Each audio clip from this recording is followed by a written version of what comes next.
morning, my dear students. Welcome to Meenakshi tutorial. Today, I will give the exercise explanation of chapter 9, the living organisms and their surroundings of class 6th science. Let's begin explaining the exercise question and answer. Question number 1. What is a habitat? Habitat क्या होता है? Answer: the surroundings where an organism lives, where it can find food, shelter, and a favorable condition for breeding is known as its habitat. Habitat वो surrounding है जहाँ पे organism है, वहाँ पे रहता है, जहाँ पे उसको फूड मिलता है, जहाँ पे उसको रहने की जगह मिलती है, जहाँ पे उसको कंडीशन मिलती है जो कि उसकी ब्रीडिंग के लिए फेवरेबल है, उसको हम उसका हैबिटेट बोलते हैं. Moving to our next question. Question number 2. How are cactus adapted to survive in a desert? Desert condition में कैक्टस कैसे, कौन कौन से उसमें एडेप्टेशन प्रेजेंट है कि वो सरवाइव कर पाता है, जिंदा रह पाता है? Answer: adaptation to survive in a desert. First, leaves are modified into spines which prevents the loss of water through transpiration. आपकी जो उसमें लीव्स होती हैं कैक्टस में, वो स्पाइंस के फॉर्म में होती हैं, जिसके कारण क्या होता है, जो वाटर का जो लॉस है उसको वो रोक पाती हैं, कम कर पाती हैं, रिड्यूस कर पाती हैं. Second, stem is modified into leaf-like structure which store water and perform photosynthesis. जो उसकी जो स्टेम होती हैं, वो जो आप लोग बोलते हैं नॉर्मली कि वो लीव्स है, वो उसकी लीव्स नहीं होती, वो उसकी स्टेम होती है. तो जो स्टेम है वो मॉडिफाइड हो जाती हैं लीव-लाइक स्ट्रक्चर्स में, जो कि वाटर को स्टोर करके रखती हैं एंड फोटोसिंथेसिस परफॉर्म करती हैं. Third, stem are spongy and wet and have waxy coating layer which prevents transpiration. जो स्टेम्स उसकी होती है वो कैसे होती है? स्पॉन्जी होती है, ठीक है, गुलगुली होती है.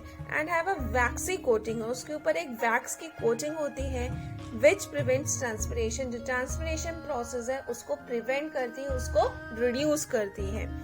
Fourth, roots that go very deep into the soil for absorbing water.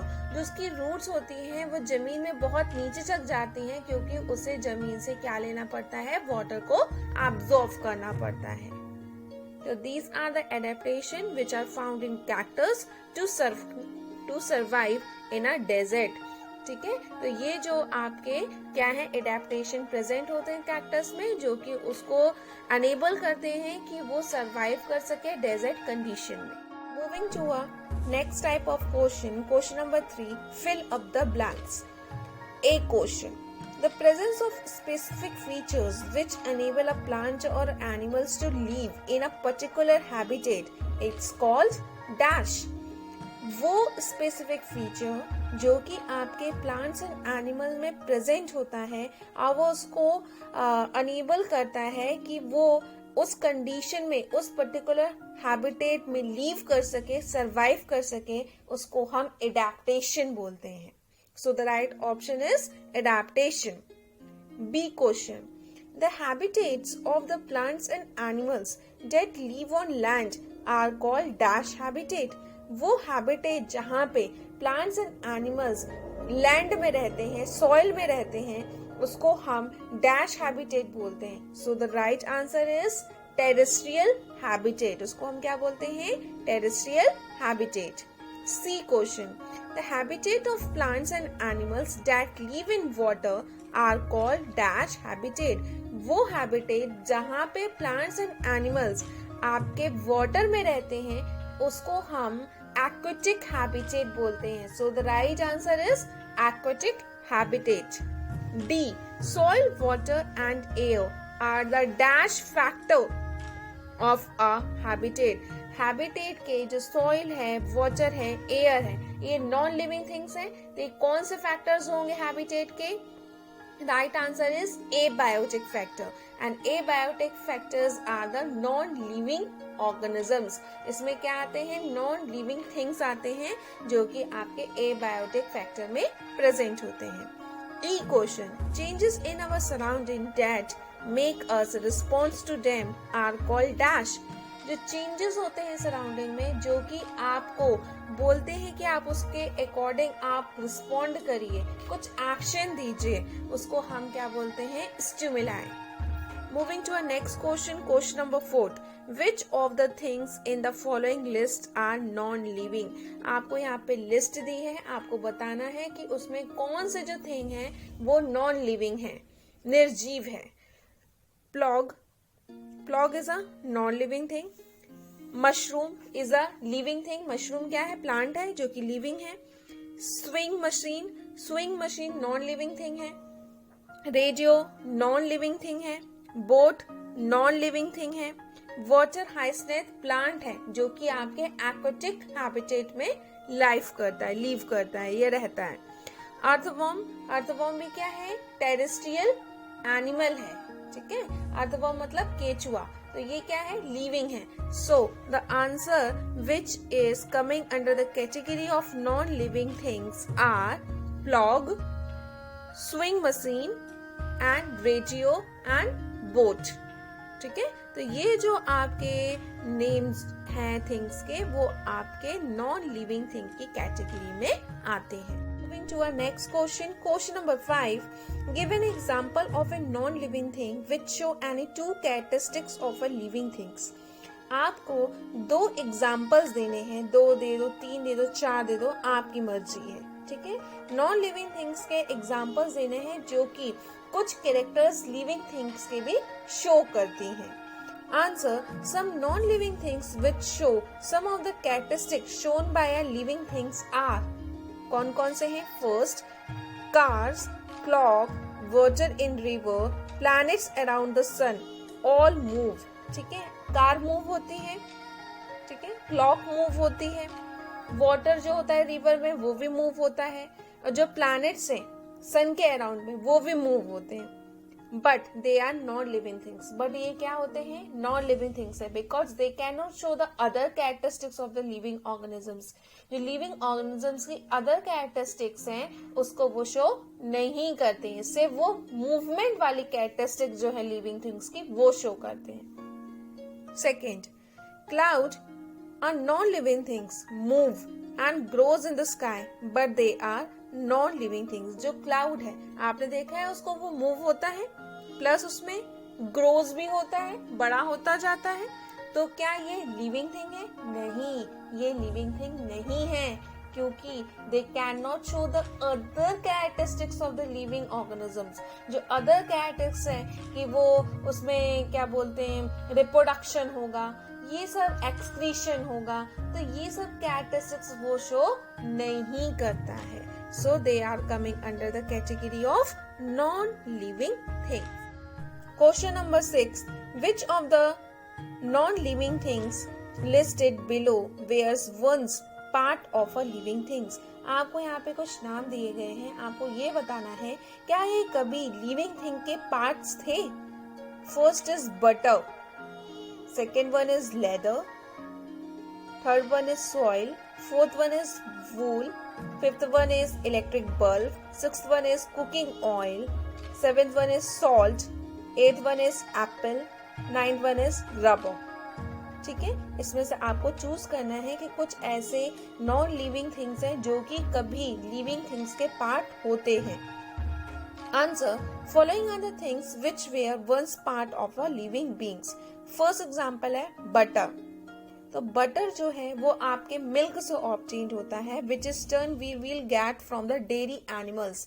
ठीक है, तो डेयरी एनिमल से आपको मिलता है, तो बटर एक समय में लिविंग ऑर्गेनिजम्स का पार्ट था. Second one is leather. This we get from the animal skin of the buffaloes and cow. की जो एनिमल की जो स्किन होती है वहां से आपको लेदर मिलता है, तो लेदर भी एक टाइम पे लिविंग ऑर्गेनिजम्स का पार्ट था. Soil is a non living thing. ठीक है, सॉइल जो है वो क्या है? नॉन लिविंग थिंग है. देन उसके बाद है वूल. जो वूल है this is also once a part of the living thing. ये भी एक टाइम पे वो लिविंग थिंग का पार्ट था. This we get from the hair of sheep and goat. sheep और गोट की जो हेयर्स होती है, जो कि फर्स होते हैं, उससे अपन को क्या मिलता है? वूल मिलता है. देन उसके बाद आता है electric bulb. Electric bulb is non living thing, वो कभी किसी लिविंग थिंग का पार्ट नहीं था। नेक्स्ट आता है cooking oil. Cooking oil is also once a part of the living thing. Seeds of the plant mustard और by a grinding whole plant. आपको कुकिंग ऑयल कहाँ से मिलता है? जो सीड्स होते हैं प्लांट्स का, फॉर एग्जाम्पल मस्टर्ड, या फिर आपने पूरा प्लांट जो है उसको ग्राइंड कर दिया, फॉर एग्जाम्पल ऑलिव ऑयल। ठीक है, तो ये कुकिंग जो ऑयल है वो अपन को प्लांट से मिलते हैं, सीड से मिलते हैं, जो एक टाइम पे वो क्या था? लिविंग थिंग था। देन सेकेंड ऑप्शन है इसके बाद वाला salt. Salt is always non living thing, वो हमेशा नॉन लिविंग थिंग रहा है। देन सेकेंड वन है एप्पल। एप्पल में है फ्रूट फ्रॉम एप्पल ट्री। जो फ्रूट हमें कहाँ से मिला? Apple tree. जब तक फ्रूट एप्पल ट्री में लगा था वो क्या था? लिविंग थिंग था, बट जैसे ही वो फॉल हो गया, गिर गया, तो वो क्या हो गया? नॉन लिविंग थिंग हो गया। देन आता है उसके बाद रबर।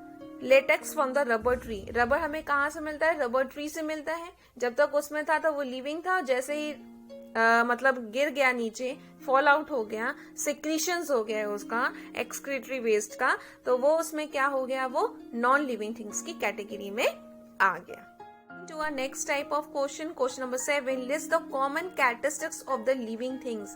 Living things की common characteristics की list बस बनानी कि कौन कौन सी characteristics present होती हैं living things में। ठीक है, you already study in the part 2 explanation of this chapter. जो पार्ट 2 एक्सप्लेनेशन दिया था ये वाले चैप्टर का, उसमें आपने कॉमन कैरेक्टरिस्टिक्स पहले ही लिविंग थिंग्स की पढ़ चुके हो और एक्सप्लेन भी हो चुका है। So the answer, the common characteristics of the living things are, कौन कौन सी कॉमन कैरेक्टरिस्टिक्स होती है? The first one is living beings need food. First characteristics है कि जो लिविंग बींग्स है उनको क्या चाहिए रहता है? फूड चाहिए होता है। नेक्स्ट है living beings are made of cells and grow. जो लिविंग सेल्स हैं वो किससे बने होते हैं? सेल से मिलके बने होते हैं और उसमें ग्रोथ होती है। जब सेल मल्टीप्लाई करते हैं तो आपका ग्रोथ भी होती है, पर्सन की या एनिमल की या प्लांट की। Third, living beings respire to get energy. अब लिविंग बींग्स में क्या होता है? रेस्पिरेशन होता है। रेस्पिरेशन प्रोसेस में जो आपका फूड आप लेते हो वो ऑक्सीजन से कंबाइन होता है और उस प्रोसेस में एनर्जी रिलीज होती है। Fourth, living beings excrete body waste. अब आपको पता है लिविंग बींग्स जो है, बॉडी जो वेस्ट होता है, डाइजेशन प्रोसेस में जो वेस्ट निकलता है, रेस्पिरेशन प्रोसेस में जो वेस्ट निकलता है, उसको वो एक्सक्रीट करता है, अपनी बॉडी से बाहर निकालता है। Fifth, living beings response to stimuli. जो भी आपके एनवायरनमेंट में चेंजेस हो रहे हैं, स्टिमुलाई होती है, उसमें हम क्या करते हैं? उसके अकॉर्डिंगली हम रिस्पॉन्स करते हैं। 6, living beings reproduce. Living beings reproduce भी करते हैं। रिप्रोड्यूस मतलब अपने जैसे कॉपीज को वो क्या करते हैं? बॉर्न आउट करते हैं या ले करते हैं। तो दो टाइप के रिप्रोडक्शन होते हैं एनिमल्स में, क्या? या फिर वो एग ले करेंगे या फिर वो डायरेक्टली यंग वंस को बॉर्न आउट करते हैं। Then 7th, living organism show movement. Living organism में मूवमेंट भी होता है। डिफरेंट मूवमेंट आपके डिफरेंट एनिमल्स में प्रेजेंट है, जैसे फिश स्विम करती है, बर्ड फ्लाई करती है। 8th, living beings have a definite life span. अब लिविंग बींग्स के पास क्या होता है? डेफिनेट लाइफ स्पैन प्रेजेंट है। ठीक है, एक उनका समय है कि वो बोर्न से होके अडल्ट होंगे, अडल्ट होने के बाद उनकी ओल्ड एज आएगी, ओल्ड एज होने के बाद डेथ होगी, तो उसको हम क्या बोलते हैं? Life span. Moving to our last type of question number 8, explain why speed is important for survival in the grasslands for animals that live there. अब ये बताइए, जो ग्रासलैंड्स में जो एनिमल्स रहते हैं उनके लिए स्पीड क्यों जरूरी है? Answer, speed is important for survival in the grassland for animals that live there because it helps them in protecting themselves from their predators. जो उनके प्रेडेटर्स हैं उनसे बचने के लिए जो स्पीड है एनिमल में वो इम्पोर्टेंट है। ठीक है, in grasslands there are very less number of suitable places available there where animals can hide themselves. Grassland में सिर्फ ग्रास प्रेजेंट होती है, ट्रीज प्रेजेंट नहीं होते, प्लांट्स नहीं होते, तो वहां पे जो सुटेबल जो प्लेसेस है छुपने के लिए वो क्या होती हैं? एनिमल्स के लिए कम होती है। So speed help them in escaping from their predators. ठीक है। तो जो स्पीड होती है वो जरूरी होती है और वो हेल्प करती है अपने आप को बचाने के लिए, किससे? प्रेडेटर्स से। So that's why the speed is important for survival in the grasslands for animals that live there. Here I am explaining all the chapter plus exercise question of chapter 9, the living organisms and their surroundings.